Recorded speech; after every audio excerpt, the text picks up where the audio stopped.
Welcome, everybody, to another Soulful Conversations. Whether you're here live with us or listening to the recording, I'm so happy you're here. And it's my pleasure to introduce you to my friend Mark Lipman, a Boston based independent artist, licensed mental health practitioner, and expressive arts therapist. Um, so glad you're sharing your time with us today, Mark. Thank you, Christian. I really appreciate being here. So you've got a new CD coming out, and I want to speak about that first. But first, I want to ask you a couple of questions to help create, I don't know, a setting for who you are. So Mhm. tell me about this connection between creativity and mental health. Um, well, I mean, for me, it's been a pretty clear connection the past couple of years, particularly because I remember a couple of years ago, I woke up one morning and realized it was, the middle of pandemic, and I realized I wasn't looking forward to anything. And I knew in that moment that I needed to do something about that. So, because, I'm sure a lot of people experience this, sometimes life is seems like it's just about work, seems like it's just about kind of the hustle. And where's the heart, where's the passion? And so I decided that I was going to do something about it. And I sort of asked myself, well, what's the thing that I want to do? And it was to be in the recording studio. Hmm. So that was where I knew I would feel most alive. And so that just kind of solidified the beginning of the process for me of like making the album. I didn't even know I wanted to make an album. I just knew I wanted to be in the studio. So for me, the connection is very much like, what keeps me going, what keeps me motivated, what is worth, putting energy into and using my life to do. Yeah, that's beautiful. And how has your experience as an expressive arts therapist in psychiatric hospital settings, how does that impact and form, um, add to, expand your relationship to creativity, to the creative process? Um, that's a really good question. I think that, it's actually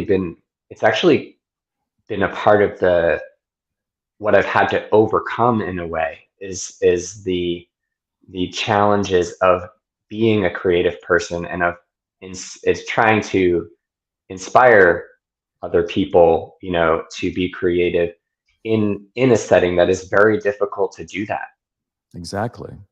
you know. So it's really been a challenge. It's been more of a, how do I overcome the obstacles to that? Um, And and how do you see the creative process adding to, speeding up, supporting the process of healing in those settings? um, what I see is people interacting with life. So like if when I say life, I mean simply it could be like the materials in front of them, um, interacting with the people in the group in a way that feels safe, that feels new, that feels exciting, that they can get sort of out of the thought patterns and the beliefs that they've been stuck in that maybe have led them to a lot of times being in the hospital. And so I see that happening a lot. I see people sort of like connecting with the world and Hmm. engaging with life in a way that is kind of outside of that, pattern of being stuck. So Yeah, well, that's it's nice to see the fascinating. spark. You see the spark happening, Yeah, that's beautiful. Um, Great. And I know that in your own case, I'm going to ask you a little bit about your process of creativity, because I know that there were years where you disconnected with your music. When you and I met what, 20 years ago, 15, 20 years ago to retreat, um, you were very much connected to your music, and then it's not until recently. So there's a gap there. And for so many of us who have a passion project, um, a real authentic purpose, and yet for whatever reason we disconnected it, we neglected that process. How was that process of reconnection for you in a way that it might support somebody to reconnect with their project, their purpose? Mm. Um, I mean, I had to sort of go against all of the, you know, inner criticism that I had and that I'd had for a long time. That, you know, I wasn't good enough, or there were all these things that I was telling myself for years, and I just really had to go against all of that in order to. I mean, because I knew at the basis of it, the bottom line was is that I needed to do something to connect with my creativity. I needed to do something to fulfill that part of my spirit, because I hadn't been doing that for so long. So, And so how did you do that? What was that trajectory? Because I know other people are um, going to relate to that. I can tell you yeah, offhand, 5 people in my mind who would be supported by your share, by your process. yeah. So when I made my first album, I'll tell a little bit of a backstory because it's related. When I made my first album in 2015, I remember I was in a really hard place also during that time. It was the first time I had been unemployed. And I had also been in a car accident. I wasn't injured, but my car was totaled. I didn't have a car. And um, I remember talking to a good friend, my good friend Jess, and she just asked me, like, well, what do you want to do with this time that you have? And I said, I want to be in the recording studio, because I hadn't made an album yet. And it was, obviously something I wanted to do. So it's sort of, I thought about that this time around when, it's just like life gives you this perspective.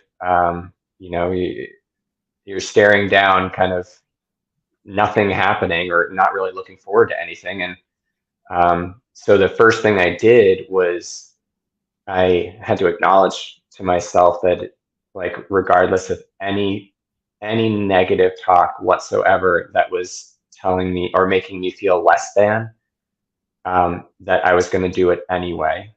And I had to take that first step to just reach out to um, the producer, this person who I knew who I wanted to work with. So that was the first step, was just reaching out and just asking if he was interested in working with me. All right, so put a pause on that, because I want to highlight what you're saying for anybody who's listening to this. So 2 things that I heard you say. You chose to override, to not listen to those boring voices inside of our heads, the voices of self-doubt, of fear, of I'm not good enough, blah, blah, blah. Yeah. So that was the first choice. And then the second choice is you took action. Yeah. You weren't just like thinking about it. You took action, and you picked up the phone, and you emailed, and you contacted the producer. Yeah. Yeah. Okay. Yeah. And I think, like, one of the ways that that I think you also work a little bit this way is like, and I've used narrative therapy in my work. And so the idea is that, like, everything's a story. You identify what the story is, and if you want to make the story a reality, you have to live the story, right? So I knew that, and this was what was helpful about the course too. The course that adventures. I'm blanking on it. The adventures in Transformation. transformation. The So this year-long course coaching program. was really helpful in just helping me identify the ego, period. And when I could identify the ego and all the different ways that it shows up, I was able to then understand it in sort of a bigger picture that, okay, this is just the ego and I need to do something about it, right? I need to take action. So in the same way that I could say, like, all of the stories that I was telling myself that I was living out, that I wasn't good enough, that it wasn't worth me making music, that it wasn't worth, that for all of the all of those, were stories that I was actually living Can we just when I call it wasn't BS? doing my music. Can we just call It's bullshit on BS. those stories? Yeah, it is. It is. And, you know, um, when I was able to identify that those were ego, and then knowing that I had to do something else, Mm. right? That I had to find a different story, and that in order to actually live a different reality, I actually had to make, choices and take action Yeah, that's to make great. it real, That's very to make it helpful. real. The way you Yeah. speak about it is very clear and helpful, because all of us can relate to that process that you went through. And so you're speaking about living in a different reality. I saw in your writing about this new album um, that it's about your lived experience of non-consensus reality. Would you elaborate on that? Yeah. That's a term that I actually borrow from the Hearing Voices Network, um, which I share a lot of the values that I have around mental health. I share with the HVN, the Hearing Voices Network. But I love that term. I remember the first time I heard it, I was like, oh, thank you. Whoever decided to, put those words together, because, it's true. It's not necessarily a consensus reality, which doesn't mean that it's not reality. It just means that the consensus of people might not consider that to be real. It Right. doesn't mean that it's not. It doesn't mean that it's not real. Right. So, yeah. Yeah, I'd heard the word consensus, the expression consensus reality, but I had never heard the inverse, the Yeah. non-consensus reality. Yeah. Yeah. Um, yeah, and I find that very helpful too, for all of us to realize that just because there's a way to think about something that's been ingrained into us, that's been conditioned, that has been passed on from generation to generation, doesn't make it real. Yeah. Reality changes. Mhm. Reality does change, and I think that's something that we learn through generations. Is that reality doesn't always stay the same, and we learn through different cultures. Also, reality just isn't the same for everyone. Yeah, So so true. Um, by design, these conversations are meant to be short and sweet, just to give people a taste of real life, everyday, soulful heroes. And I want to make sure that we allow enough time for you to sing one of your songs from the new album. cool. Yeah, and I'm going to sing a song called "The Road to Maniwaki," and I'll explain a little bit about it. I could, spend an entire hour talking about the song, but I wrote this song. Maniwaki is a place in Quebec. I visited Maniwaki a couple of times in my life. There was a spiritual gathering there. I learned about Algonquin and other First Nations ways there, and I had some really, really important, beautiful experiences of kind of touching life, and those have stayed with me and really helped to guide me. Um, and this song is about also, trying to talk about the experience, say, of when people who are diagnosed maybe with a symptom of like psychosis or something like that, because they might believe that they are Jesus or they believe that they are God or something like that. The I had that experience myself when I was 23, and the reason to me that it makes sense that it's not necessarily doesn't need to be pathologized is because I was having such intense experiences of connection at the time that I I didn't have any context culturally of what was happening to me, except at the time I was like, well, Jesus experienced miracles, Jesus could talk to God, Jesus followed. So I thought that I was Jesus because I didn't have another story. I didn't really have anything else to go on. So what I'm trying to do with this album is just kind of talk about mental health in a way that's not pathologizing.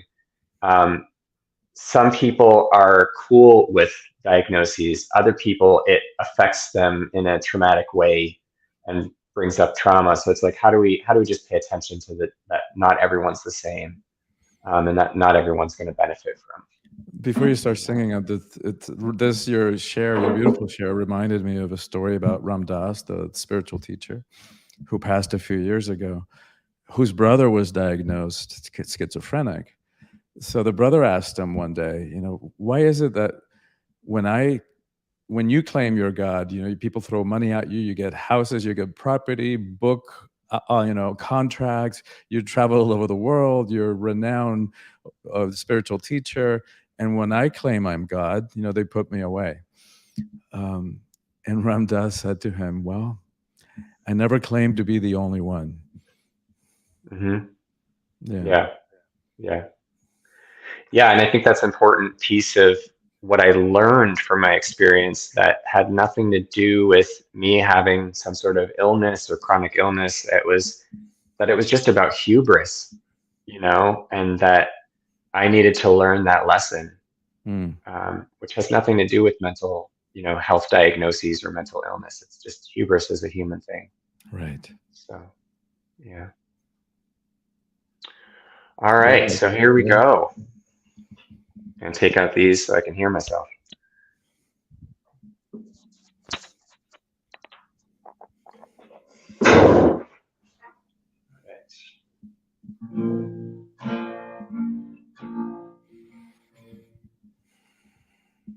Oh, holy night,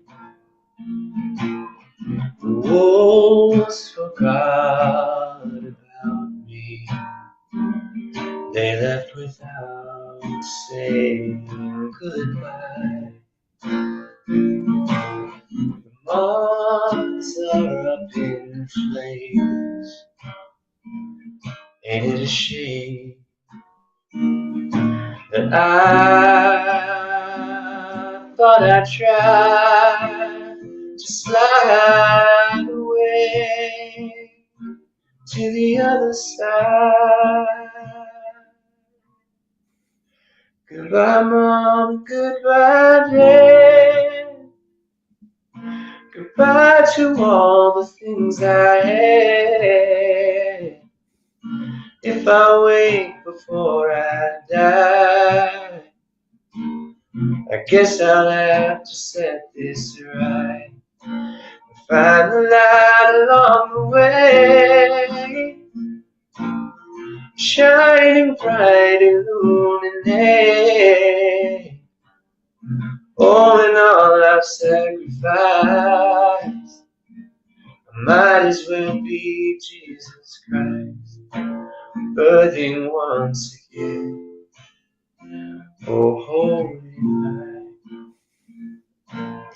the road to Milwaukee,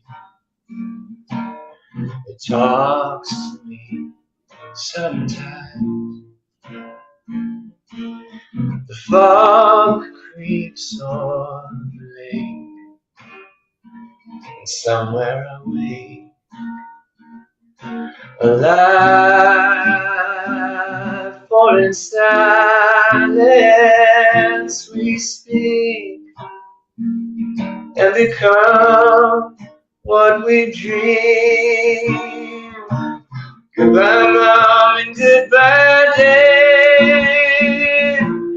Goodbye to all the things I had. I was looking for a guide. Now I'll open up and let the light. Let the light lead the way, shining bright, illuminate. All in all I've sacrificed,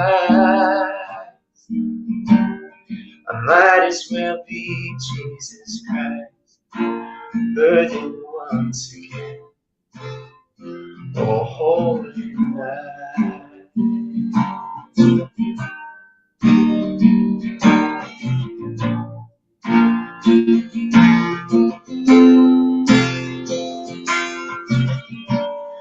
Ave Marias and hallelujahs, they never rang out in my mind.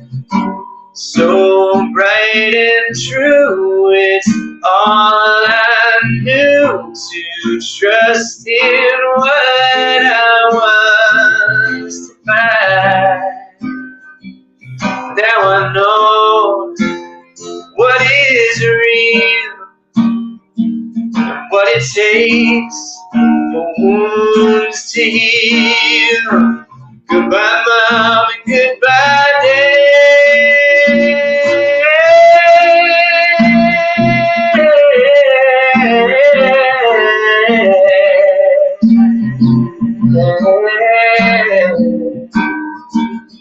Oh, let the light lead the way,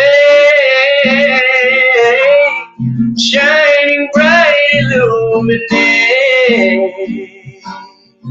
All in all I've sacrificed, I might as well be Jesus Christ, burning once again. Oh, holy night.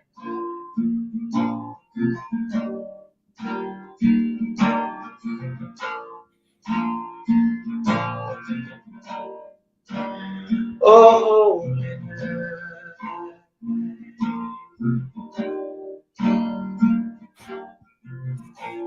Those stars shine.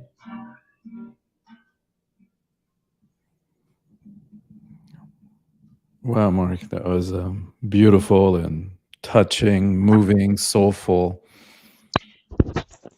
profound. Thank you so much for sharing that with us. Thank you, Christian. It's my pleasure. You know, I'd only heard this is the fourth one I hear from the new CD, and I thought straight through my heart was straight through your heart was my favorite, but this one I think is my favorite now. Thanks. I think you'll like the recorded version too. It was a lot of fun to make this album. So in the studio.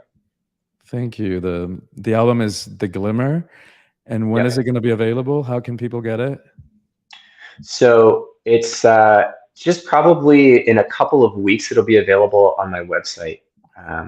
So and I have a CD release, an album release show coming up on the 13th of November.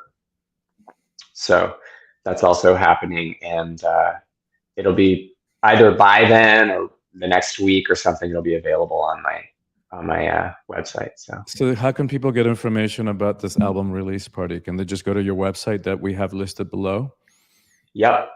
And there's information there about the release show. So, and you can buy tickets and you can also watch online. It'll be live streamed through the same link that you can buy the tickets. So great. So it's going to be live, like a hybrid event, and online. Yep, hybrid event. Yeah.